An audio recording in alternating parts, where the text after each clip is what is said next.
ሰላም ጤና ይስጥልን ውድ የቻናላችን ቤተሰቦች እንደምን አላችሁ?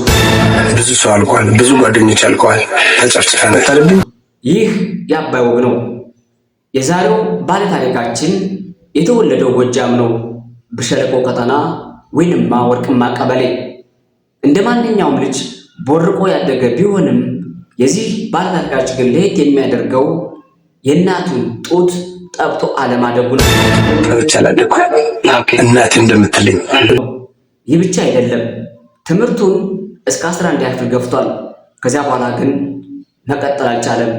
በአቅሙ ውስንነትና አባቱን በሞት በማጣቱ ምክንያት የሚያግዘው ስላጣ በጊዜው ያለው አማራጭ ሀገራዊ ጥሪውን ተቀብሎ መከላከያ ውስጥ ገብቶ ወደ ሰሜኑ ጦርነት መዝመት ነበር።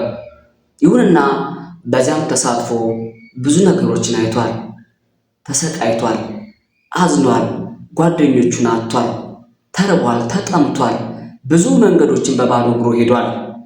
በ7 ጥይትም ተደብድቦ ከሞት ተርፏል። በዚህ ብቻ አላበቃም። የገዛ ጓደኛውን የምታው ሰው አለ።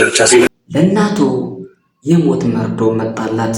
ልጅሽ ሞቷል፣ ከዚህ በኋላ አታየውም ተብላ ተነገራት። ነገር ግን ይህ መርዶ ጊዜያዊ ነበር። ቅርስ ብቻ ነው። እሱ ልጅ በቃ ይሄን ስራውና 50 ሺህ ብር ይሰጣሉ ይላል።